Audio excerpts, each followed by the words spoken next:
Matam kuinadagi lamdam asigi miyamna ngainarakliba India gi parliamenta Manipur gi hauzik oiriba fibam asigi matangda wafam pukhatnaba honaba matamda mamangi leikiba MP singna parliament session singda makoina Manipur gi oiba wafam machet amata makoina phongdokhidabadagi madudagi pendaduna Manipur gi leriba praja miyamna handak pangthokiba 19 suba lok sabha mikal asidadi India gi parliamenta Manipur gi matangda ningthizana India gi parliamenta wangang bangam gadaba miyoi miyamna munna khallaga thagat kibagi mahi yanba hore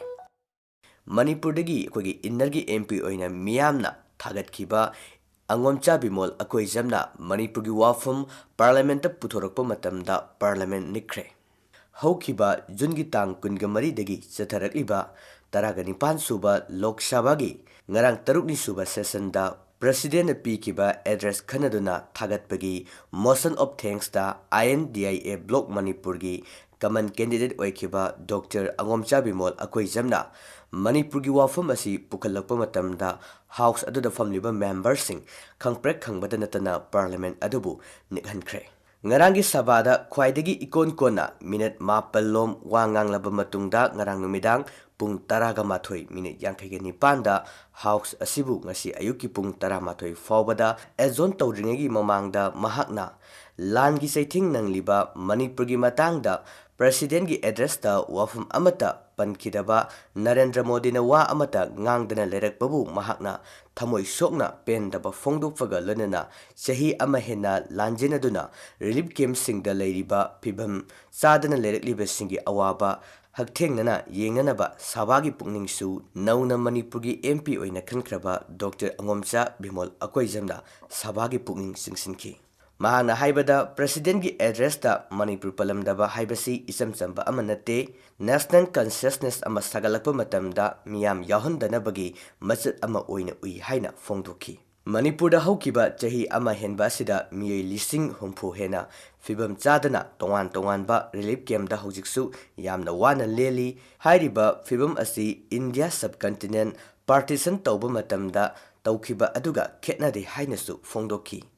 Miyoi lising humfu hena relief camp singda sangjafam lawba haibasi fagi nate masigi mathakta miyoi chani hena sikhre amadi civil war ga manaba pibamda lamda masigi miyam ama kulai paiduna hana sunaba amadi khulngakpagi thabaksu hauji chatharibani haina panki asigumba Manipur gi awaba pibam asida India lengakna chahi ama henbasi tuminna yengduna leiri haina mahakna pendabasu phongdoki Mahakna makatana phongdokibada Manipur gi square centimeter khudingda Central Armed Forces lesin kibaga loinana khwaidigi hena lebak asida militarized tawba mafum amasu oire haiduna parliament phongdoki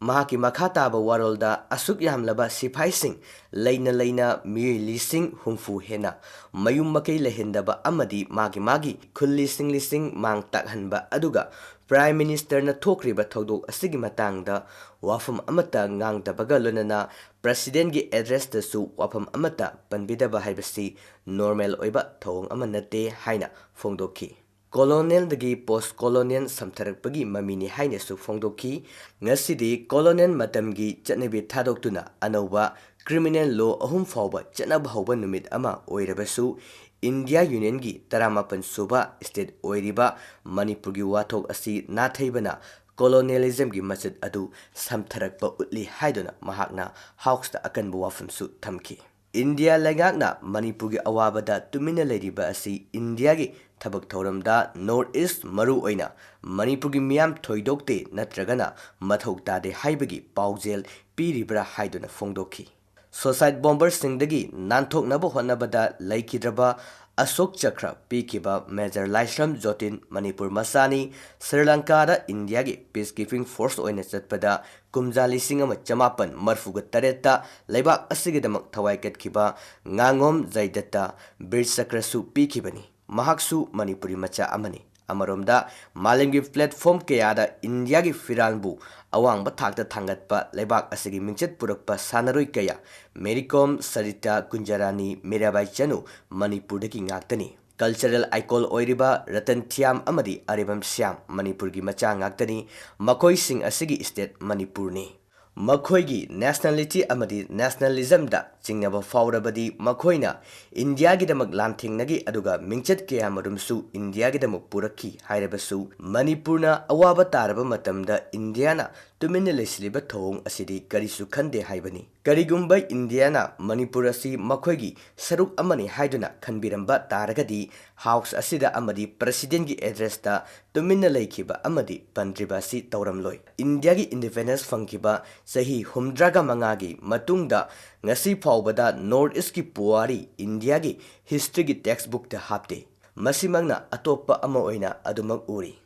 BJP gumba Nationalist Party amana Manipur gi awabada karisu nasungdaba tuminna laithokpada hainariba asi yamna laibak thibani mangna makhatana fongdokibada miyamna thamoi shokiba pendaba mayamna karisu laiteba aigumba ama democracy gi license asida BJP gi cabinet minister amabu maithiba piraba matungda parliament asida Manipur gi miyamna thabirakibani haiki Prime Minister na Manipur gi matangda machin kanglaklaba aduga Nationalist Party ama oiriba BJP na Manipur asi India gi saruk amani amadi Manipur gi miyam gi damak aikhoina khalli hairakpa matamda aihak tuminna leijage haidunasu house thamki MP